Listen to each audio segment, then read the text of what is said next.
We all have our reasons to prepare at the last minute, which is why in today's video we are going to see 5 last minute tips that will help you perform better in your next interview. And that's not it. Towards the end, I'll also give you a bonus tip that will one day help you land a job.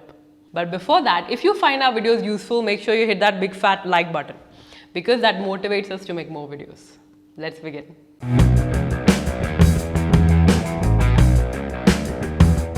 No matter the job or role or company you're applying to, always do these 5 things while you're preparing for your next interview. Number 1, read the job description carefully. All of us are guilty of doing this. Preparing one generic resume and emailing it to every company without reading about their job openings. But now that you've gotten an interview call, carefully read the job description because that is the easiest way for you to figure out what's going on in your interviewer's mind.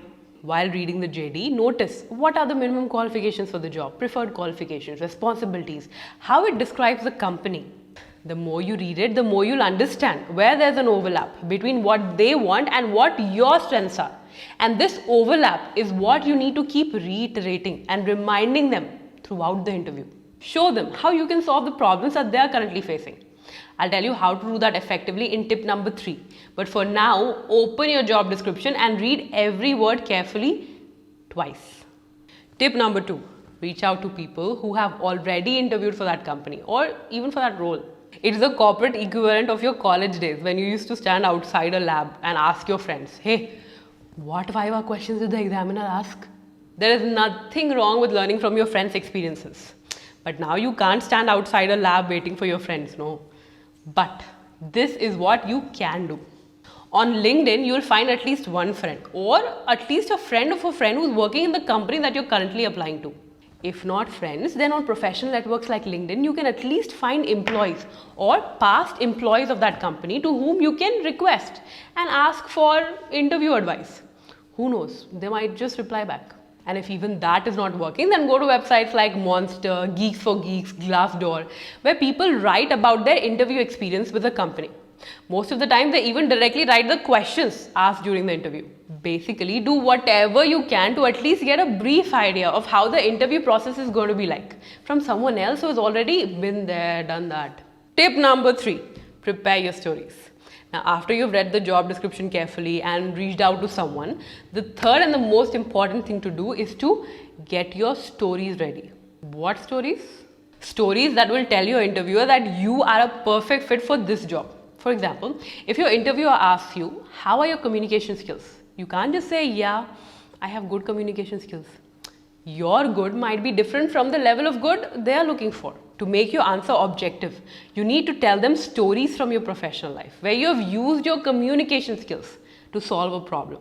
Examples of a few stories you can think of are when you got a promotion or won an award, delivered a product or a service on time, displayed teamwork or leadership, increased sales by say 20%, reduced waiting time, resolved a conflict with the client or among your team members, made an innovative change to an existing process, learned something new, done some volunteer work, so on and so forth.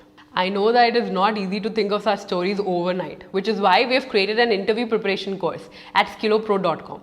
This course has 14 videos to help you answer the most asked behavioral questions like what are your strengths and weaknesses, tell me about a time you faced a conflict, tell me about yourself and more, along with sample answers that will help you frame stories from your professional life. We could have made this a 16-hour course, but we know that you won't have much time if you're preparing for your interviews at the last minute.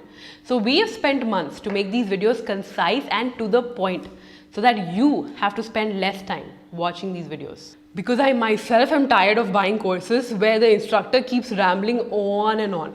So years of knowledge is concentrated in just 2 hours to help you with your interviews. And currently we are offering a discount of up to 50%. So go to skillopro.com to check out this course. I've left the link in the description. Remember, there are 3 main reasons why you must prepare examples from your life. Number 1, to show the interviewer that you are a solution to their problems, that you can learn quickly even from your failures. And most importantly, to set yourself apart from hundreds of candidates who have applied for this job. So go to skillopro.com and start listing your stories now.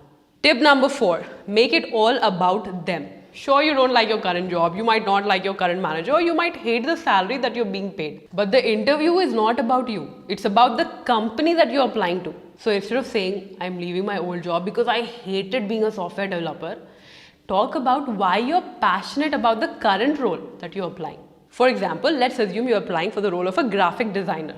Then you can say something like, I've really enjoyed my time as a software developer, but my favorite part of the job was being involved in the HR activities of my company. I was always reached out for both unit and company level PR activities. Brainstorming ideas and designing creatives served as breathers for me in the middle of a hectic day. So after some self-realization, I started looking for graphic designer jobs. I understand that it'll be like hitting the restart button, but this type of work really excites me. Did you see how we shifted the focus away from you not liking the software developer role to why you like the graphic designer role? And what have you done to get better at it instead? Remember, the interviewers might be the purest people at heart, but they really don't care about you. All they care about is finding someone who will solve their problems, fit with the team, and is fun to work with. So make your answers about that. Finally, number 5, write down a few questions of your own. Almost every interview ends like this. Okay, I think we're done here. Unless you have any questions for me. The first thing and the last thing you say always matter. So instead of saying, no, I don't have any questions, which clearly states that you're not interested in the company, prepare a few, even specific to the organization you're interviewing for. For example, what does your regular workday look like? What are the biggest challenges someone in my role might face? What do you like the most about working here? And if not that, at least ask about the next steps of the hiring process. Now, before I give you the bonus tip, comment below and tell me what was the last role you gave an interview for. For example, my last interview was for the role of software engineer or copywriter and mention the company name. This will help me understand what kind of videos to make for you in the future. And if you like our work, don't forget to subscribe to our channel and hit that bell icon because we make career, finance and communication videos regularly.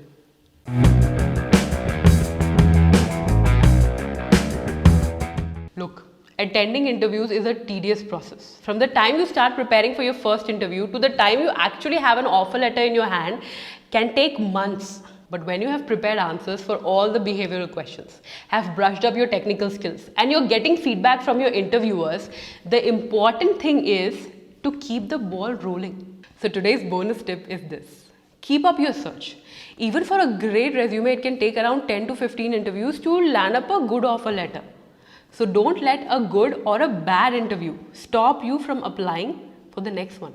Prepare, practice, and enjoy the process.